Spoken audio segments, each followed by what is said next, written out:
Doctor साहब आज आप क्या रेमेडी बता रहे हैं? आज मैं असर बहुत दिन के बाद हमारी फरमाइश रहती है और मैं आज बिल्कुल वाइटनिंग इंजेक्शन भी एक दफ़ा और लगाऊंगा। फहद को पहले लगाएं, उसकी बड़ी अच्छी स्किन हुई है। अच्छा, होता ये है कि मैंने पहले बताया कि जी ड्रिप में हो या इंट्रावीनस हो वो एक अलग चीज़ है। हम हमेशा इंट्रामस्कुलर करते हैं। फिर से गौर से सुना क्योंकि डेफिनेटली हमें समझ भी नहीं आता। उर्दू हमारी कौमी ज़बान है, ये एक बिल्कुल फॉरेन लैंग्वेज है, तो इतना आइडिया नहीं होता कि ये नसों में नहीं लगाऊंगा, इंट्रावीनस नहीं। क्योंकि जब आप नसों में कोई चीज़ लगाते हैं, अगर ये मैं glutathione, vitamin C, ascorbic acid और इसके अंदर कोलेजन है, ठीक है, लगाऊंगा तो एकदम से चक्कर आ सकते हैं, वॉमिटिंग हो सकती है, सब हो सकता है। और अगर मैं मसल्स में लगाऊंगा तो ये क्वांटिटी आप देख रहे हैं ये 8 घंटे में जाएगी, ठीक है, बॉडी में। अब इसका मतलब ये नहीं है कि फहद को 8 घंटे यहाँ बैठना है, मैं लगा दूंगा उसकी बॉडी में टप टप टप टप ये पूरा फैल जाएगा। एक तो इंजेक्शन लगाऊंगा, साथ में फहद को एक प्रोटेक्शन के लिए मैं क्रीम और फेस वॉश दूंगा और फहद वो यूज़ करेंगे, ठीक है। और आप देखेंगे तो फहद पहले आपका बाजू, ठीक है, आ जाओ, स्लीव ऊपर कर लो।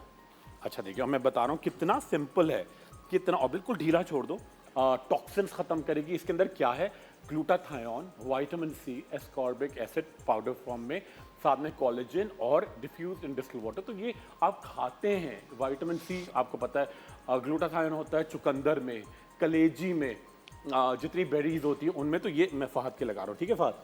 और ये मैंने फिर सवाल, मैंने कहा ये 8 घंटे में आपकी बॉडी में जाएगा, तो उन्होंने कहा, एक खातून ने कहा मुझे 8 घंटे यहाँ बैठना पड़ेगा। नहीं, आपको लग जाएगा चंद 8 मिनट 8 सेकंड में, मगर आप हाँ पंप करते रहो, ठीक है। और ये देखिए कुछ भी नहीं हो रहा। अच्छा, अब मैं फहद का जल्दी से चेहरा ज़रा क्लीन करके और फिर मैं फहद को क्रीम्स दूंगा, ठीक है। अच्छा, ये जो है ये विटामिन सी और सबका ये फेस वॉश है। अभी देखें उसका कितना चेहरा क्लीन होगा, ठीक है। वैसे बहुत स्किन बेहतर हो गई। अच्छा, और डाइट भी अच्छी लेना, ये नहीं कि वाइटनिंग इंजेक्शन है तो उस पर आपको डाइट भी अच्छी लेनी है, खाना भी है, दूध पीना। ये नहीं कि लोग करते हैं कि बस वाइटनिंग इंजेक्शन लगा लिया और अब वो ताहयात रहेगा। हल्दी है, ठीक है, और इसमें है अल्फा आर्बिटन, ठीक है। मैंने फहद की डबल लेयर लगाई, ठीक है, और ये सारी स्किन में हो गया। अच्छा, लड़कों के लिए ये है कि आप लगा के आप बाहर भी जा सकते हैं, अगर अम्मी के साथ कुकिंग करनी है किचन में भी जा सकते हैं, जॉगिंग पे भी जा सकते हैं, रात को लगाएंगे। और लड़कियां ये सुबह को लगा के ऑफिस जा सकती हैं, स्कूल जा सकती हैं, मेकअप करना चाहें इसके ऊपर मेकअप कर सकती हैं, खाना पका सकती हैं, मुंह धोए। अब ये नहीं कि पूरे दिन 4-5 दफ़ा मुंह धोना पड़ेगा। अच्छा, और डॉक्टर साहब ये कितनी फ्रीक्वेंसी में रिपीट करना है भाई ये 3 टाइम्स डे लगाएगा, 3 times a day, 3 times a day, सुबह दोपहर रात। फहद मुंह धोया फिर लगाई, ठीक है। अभी देखिए उसका चेहरा अभी से खिलना शुरू हुआ है, ठीक है।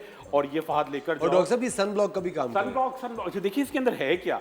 इसके अंदर देखें ये बादाम की फोक कहते हैं जो उसका छिलका, ठीक है, और ये दूध है, एलोवेरा है, ईरानी गुलाब है, ठीक है, और संदल है, ठीक है। तो ये आपका नेचुरल चीज़ है, ये आपका नेचुरल सनस्क्रीन है, तो ये आपको गोरा भी करेगा। मतलब गोरे से जाहिरी बात है हम लोग, आई थिंक गोरे से ज्यादा बेहतर है कि अपना कंप्लेक्शन खिला खिला हो। और गोरे से मतलब कि भाई हम जो पाकिस्तानी इंडियन स्किन है एक खिली खिली ना, बिल्कुल हाँ। तो ठीक है फहद, ये सब चीज़ें। और मेरा बस, मैं तुम्हारी पिक वाइट रह गई, अगले हफ्ते ज़रूर, बल्कि तुम निजाबाजी को कह देना वो, बल्कि मुझे मंगवा लेंगे, अभी मैं भेज देता हूँ, ठीक है डॉक्टर साहब, थैंक यू वेरी मच, बहुत बहुत शुक्रिया।